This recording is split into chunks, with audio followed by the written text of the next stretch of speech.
If you've recently discovered that you're what is called an HSP or a highly sensitive person or an empath, then there's a good chance that you've been struggling over the course of your life in terms of fitting in and being able to just go with the flow. Because the truth is, as an HSP, you're in the minority. Only 20% of the population is considered to be highly sensitive. So, what that means is that in a world of non HSPs, you've likely been feeling out of place, and you're feeling more easily anxious or overwhelmed when you go places. I was just on a call with a client of mine who just discovered that he's an HSP, and it was funny because at first he wasn't sure if he was an HSP. He thought it was maybe a possibility, but to me it was pretty clear because here's someone who is very compassionate, loves to help people, highly intuitive, and can process information on a deep level. So these are textbook qualities of an HSP, but he just wasn't familiar with this term yet. And he'd been doing his best over the course of his life just to fit in and to go along and not make too much of a fuss. But, he was starting to realize that he was having some experiences that they weren't feeling so good, and he was beginning to make sense of them in light of this new understanding. For example, he shared with me a week ago how he went out to a club with his fiance and some other friends, and he just wasn't able to have a good time, and he didn't quite understand it.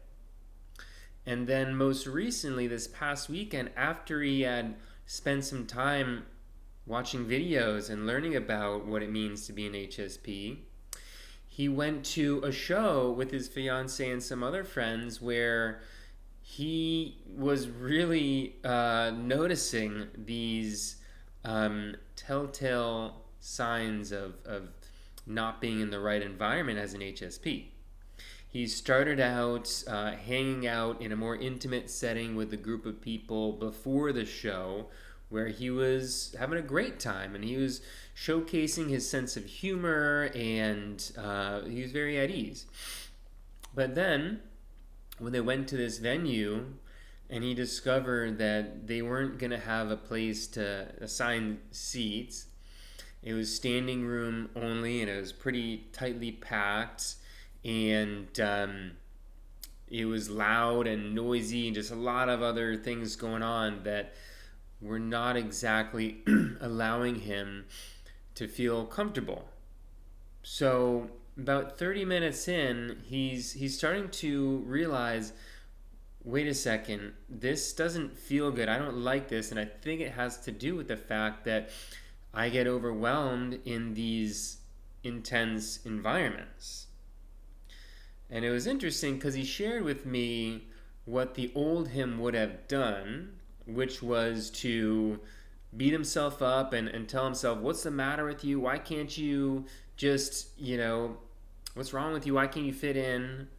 Kind of a thing. And then you might have extra drinks of alcohol to sort of soothe the feelings of anxiety. Instead, what he did, which I was very proud of him for, was to step away, to gather himself, and then he ended up texting his fiance that he just wasn't feeling it and that he was going to go home.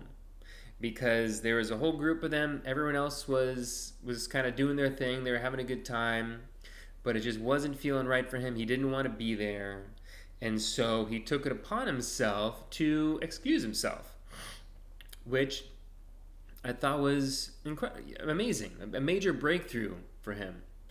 And this is something that I want you to consider as well, because at any point you have the choice to decide if a situation is suiting you or if it would be better for you to leave and go home, or find another activity or an environment that would suit you better. So that's one example of how to navigate life as an HSP, which is being mindful of your environment and being aware the of the environments that are not going to feel so good. So an HSP, it doesn't mean that you're just some super sensitive, weak person that you can't hang. That's not it. An HSP, in scientific terms, all it means is that you're taking in a lot of sensory data.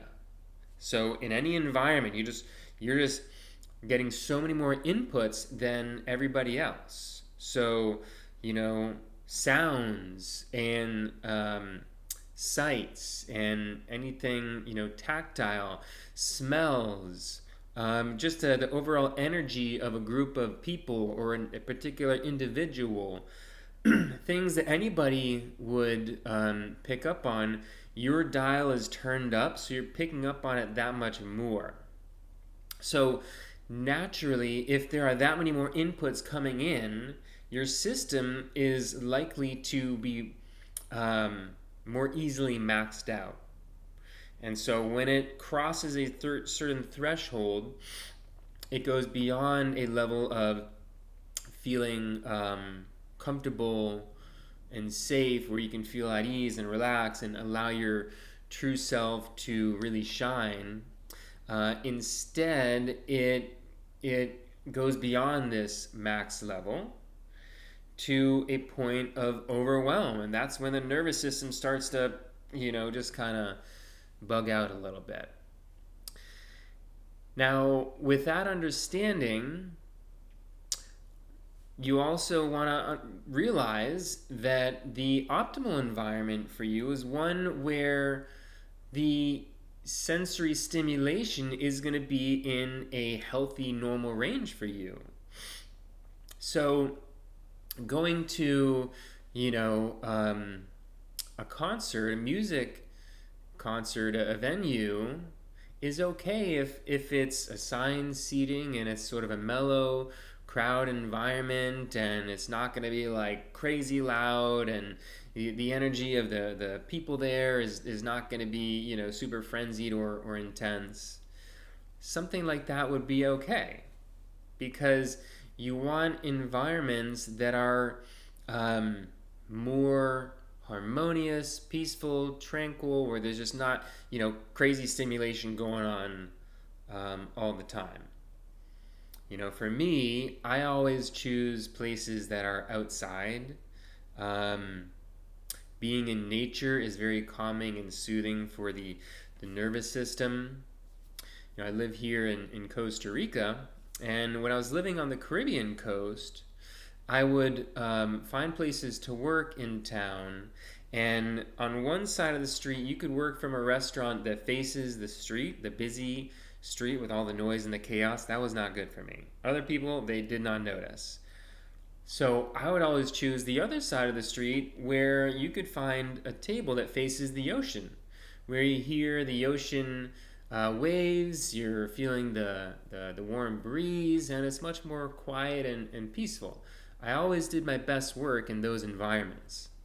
So so that's the idea, is that you want to be very intentional, just knowing yourself and having the intention that you want to be able to do your best work or show up as your best self, because it was the same thing with social engagements.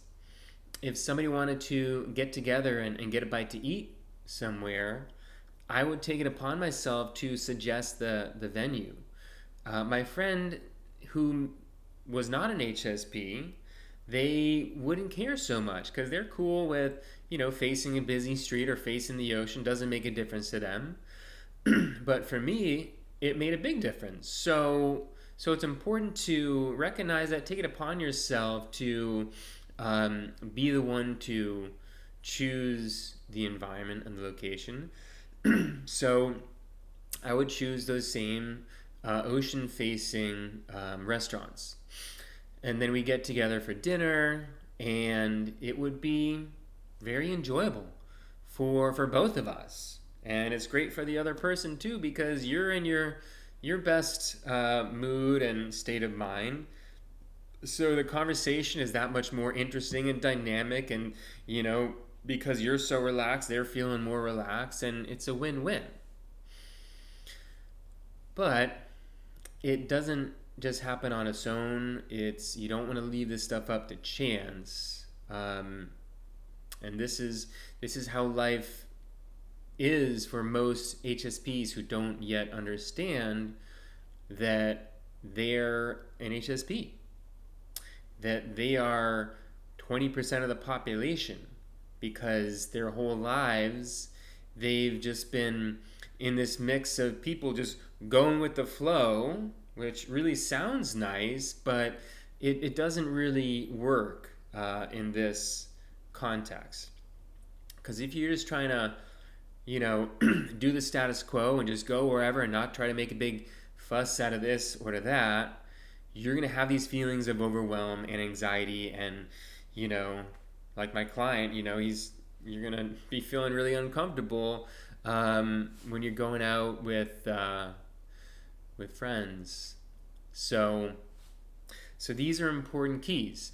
Now, I gave you the example of my client choosing to leave a situation that he wasn't aware was going to be not so good for him.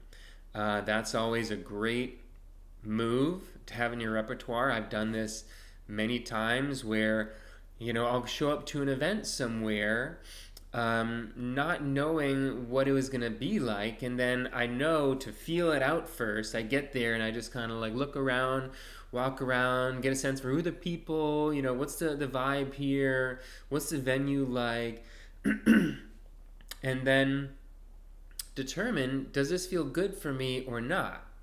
To always remember to check in and see where is my emotional state.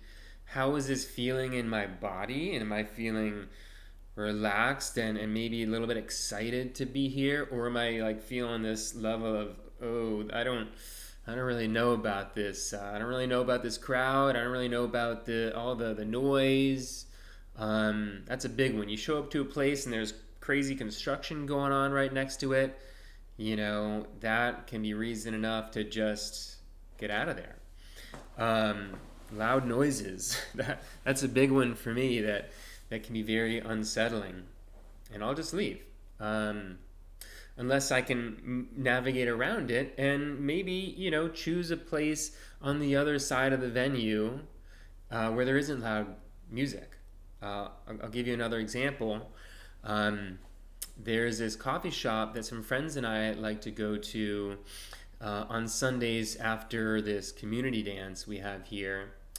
And there was an occasion where we sat down at this nice table outside, but then I realized there was a speaker directly over us blaring music.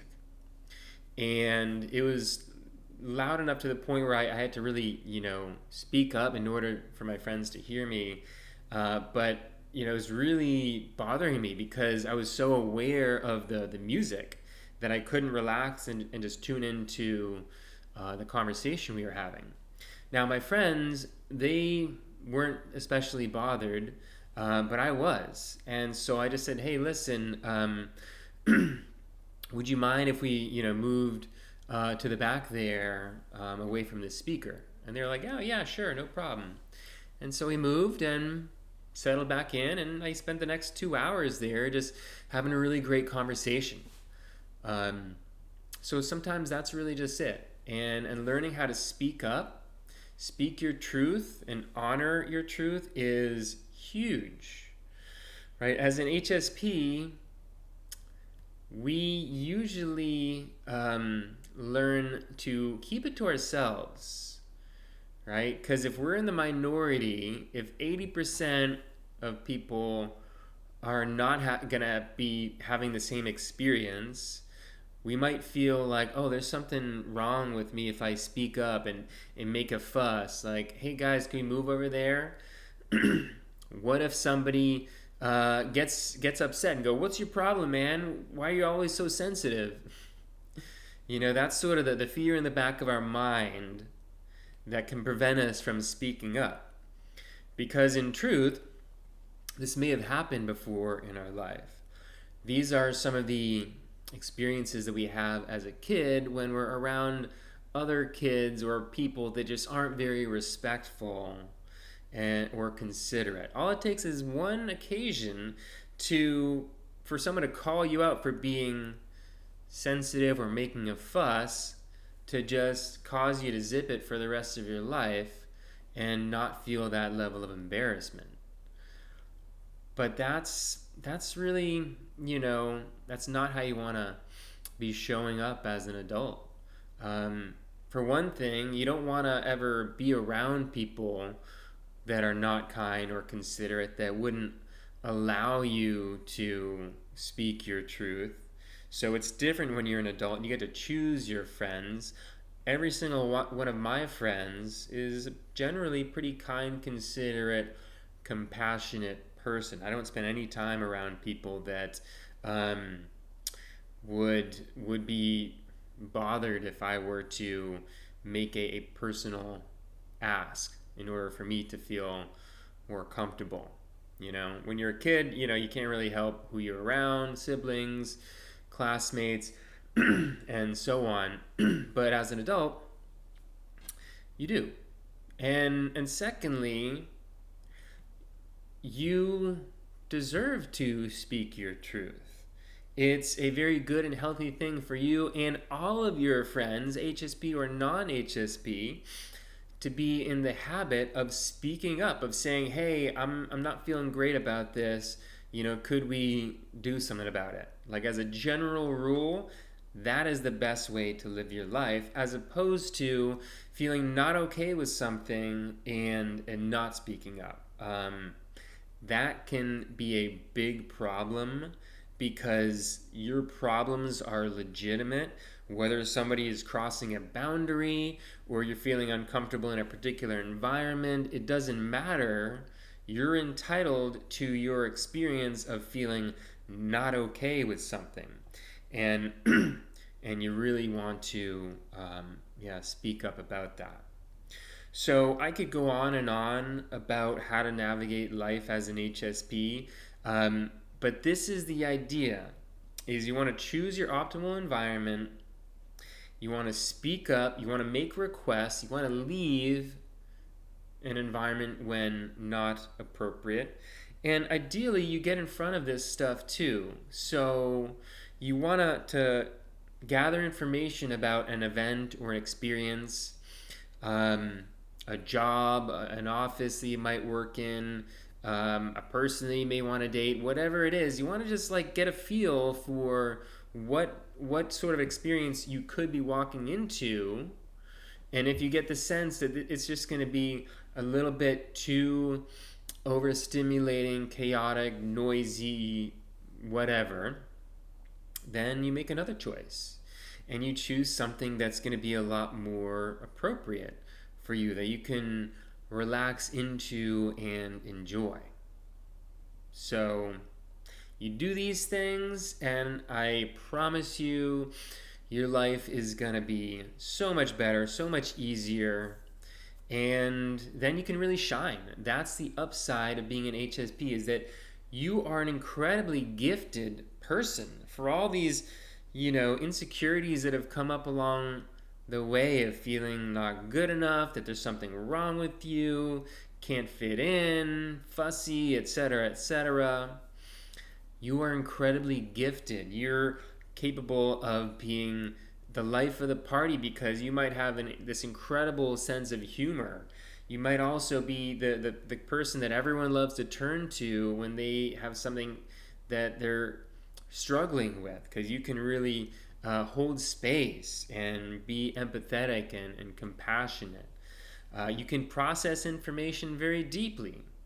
There's so many incredible gifts and talents that you have that when you're feeling comfortable, you can truly shine. So give it a try, guys. And if you like this video, go ahead and hit the like button. If you like this content, subscribe to my channel for more videos on how to live life as an HSP and thrive. And if you're struggling in your career and feeling unfulfilled and you'd like to figure out what is the ideal career path for you as an HSP where you can leverage these talents and abilities, then go ahead and click on the link in the description to book a free career clarity call, and we'll talk about some careers that are great fits for HSPs while also understanding your situation a little bit better. And as always, if you want to learn more information about me and how I help HSPs in their careers, visit my website at adamhardt.com. So thank you so much for listening, guys. Until next time.